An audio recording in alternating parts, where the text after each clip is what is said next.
नमस्कार, मी ओम सचिन कुलथे, सुरेश काका सराफ and sons मधून वर्षी आपण आपल्या सर्व ग्राहकांसाठी दिवाळी निमित्त व लग्न सराईनिमित्त ऑफर ठेवलेली आहे। 15 ऑक्टोबर ते 15 नोव्हेंबर या कालावधीत आपण ऑफर ठेवलेली आहे व ऑफर 22 कॅरेट सोन्यावरील सर्व दागिन्यांवर आपण 25% गसगशीत अशी डिस्काउंट ठेवलेला आहे व या दिवाळी निमित्त आपल्या दुकानाला शॉपला 11 वर्ष कंप्लीट झालेले आहेत व सर्व ग्राहकांनी येऊन सदिच्छा भेट द्यावी सुरेश काका सराफ अँड सन्स। या दिवाळी निमित्त आपल्याकडे सर्व प्रकारच्या डिझाईन, गंठण, मणिगंठण, हार वगैरे असे सगळे डिझाईन भरपूर उपलब्ध आहेत, तर सर्वांनी एकदा अवश्य भेट द्यावी। यांनी महाराष्ट्र राज्याचे जलसंपदा मंत्री आणि अहिल्यानगर जिल्ह्याचे पालकमंत्री नामदार राधाकृष्ण विखे पाटील यांच्या संदर्भात काही मुक्ताफळं उधळली। ज्या नामदार राधाकृष्ण विखे पाटील साहेबांनी कृषी मंत्री असताना या महाराष्ट्रातील शेतकऱ्यांसाठी खूप मोठं असं योगदान दिलं।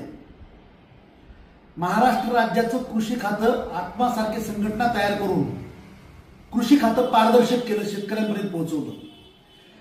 अनेक योजना अशा राबवल्या, त्यामध्ये बांधावर खतासारखी योजना असेल, शेतकऱ्याला बांधावर खत मिळवून दिलं, खताला बियाण्यांना पूर्वी लिंकिंग व्हायचं, ते पहिल्यांदा राधाकृष्ण विखे पाटील साहेब कृषी मंत्री झाल्यानंतर बंद झालं आणि माफक दरात शेतकऱ्यांना बांधापर्यंत येऊन खतं औषधं मिळायला लागली। त्याचबरोबर अनेक शेतकऱ्यांसाठी विविध सहली आयोजित केल्या। शेतकऱ्यांना राधाकृष्ण विखे पाटील साहेब कृषी मंत्री असतानाच्या काळात जेवढं अनुदान मिळालं ते त्यापूर्वीही कधी नाही, त्यानंतरही कधी मिळालं। शेतकरी हितासाठी नामदार राधाकृष्ण विखे पाटील साहेबांचे प्रयत्न हे उल्लेखनीय आहेत। अहिल्यानगर जिल्ह्यामध्ये जिल्हा सहकारी बँकेच्या माध्यमातून शेतकऱ्यांना बिगर व्याजी कर्ज देण्याची पहिले 1 लाख रुपयासाठी, नंतर 3 लाख रुपये केलं, नंतर 5 लाख रुपये केलं, हे त्यांच्या आग्रहातून झालेलं आहे। जिल्ह्यामधील शेतकऱ्यांना बळ मिळावं म्हणून नेहमीच ते प्रयत्नशील आहेत। अतिवृष्टी झाल्यानंतर शेतकऱ्याच्या शेतावर जाऊन सगळ्यात पहिल्यांदा पाहणी करून तातडीने पंचनामे पूर्ण करून शेतकऱ्यांना मदत मिळण्यासाठी आग्रही असणारे नेते राधाकृष्ण विखे पाटील आहेत। प्रयत्न करणारे नेते म्हणून राधाकृष्ण विखे पाटलांना महाराष्ट्रभर ओळखलं जातं आणि त्यांच्या एका भाषणाचा आधार घेऊन अर्धवट वाक्य दाखवून तुम्ही शेतकरी विरोधी राधाकृष्ण विखे पाटलांना शेतकरी विरोधी त्यांची बनवण्याचा प्रयत्न करताय किंवा त्यांच्या विरोधात बोलण्याचा प्रयत्न करताय।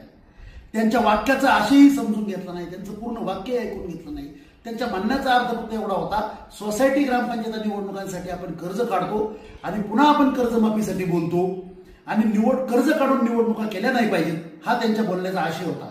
परंतु अर्धवट वाक्य घेऊन तुम्ही त्यांच्या विरुद्ध किंवा त्यांची बदनामी करण्याचा प्रयत्न करताय। बच्चू कडू साहेब, आपण हा विचार केला नाही की आपण कोणावर बोलतोय, की ज्यांच्या 3 पिढ्या या ठिकाणी महाराष्ट्रामध्ये शेतकऱ्यासाठी कार्यरत आहेत, शेतकऱ्याच्या हितासाठी झटत आहेत, त्यांच्यावर आपण बोलताय। आपलं जेवढं वय आहे तेवढं त्यांचं समाजकार्यात, राजकारणात त्यांचं राजकीय वय तेवढं आहे आणि अशा माणसावर बोलताना आपण तोंड सांभाळून बोलायला पाहिजे। बाकी राहिला विषय तुम्ही दिलेला जाहीर केलेल्या बक्षिसाचा, की राधाकृष्ण विखे पाटलांच्या गाडीवर दगड मारला तुम्ही त्याला 1 लाख रुपये दिले। अरे त्यानंतरही नामदार राधाकृष्ण विखे पाटील साहेबांची प्रतिक्रिया काय आहे की मी बच्चू भाऊंची भेट घेईल, त्यांचा गैरसमज दूर करेल, कारण ते एक संयमी नेते आहेत, सृजनशील नेते आहेत। महाराष्ट्रामध्ये कधीही त्यांनी वातावरण खराब होईल अशा पद्धतीचं वक्तव्य किंवा बेताल वक्तव्य कधी चुकूनही केलेलं नाही। परंतु तुम्ही जर या भाषेत बोलत असाल तर नामदार राधाकृष्ण विखे पाटलांचे कार्यकर्ते अहिल्यानगर जिल्ह्यामध्ये असे आहेत की तुमची गाडी फोडून तुमच्या तोंडाला काळ फासणाऱ्याला त्यांची गरज नाही, आम्ही 2 लाख रुपयाचं बक्षीस देऊ। आपण यापुढे बोलताना साहेबांविषयी आदरपूर्वक बोलावं, ज्यांची मदत आपण वारंवार घेतली। अमरावती जिल्ह्याचे पालकमंत्री असताना अनेकदा आपण त्यांच्याकडे कामासाठी येत होता। आपण अशा माणसावर बोलताना जपून बोलावं बच्चू कडू साहेब यापुढे, अन्यथा अहिल्यानगर जिल्ह्यामध्ये राधाकृष्ण विखे पाटलांवर प्रेम करणारा आणि या ठिकाणी भारतीय जनता पार्टीवर प्रेम करणारा एवढा मोठा कार्यकर्त्याचा संच आहे की आपल्या अहिल्यानगर जिल्ह्यात पाऊल टाकणं आपल्याला मुश्किल करून टाकू।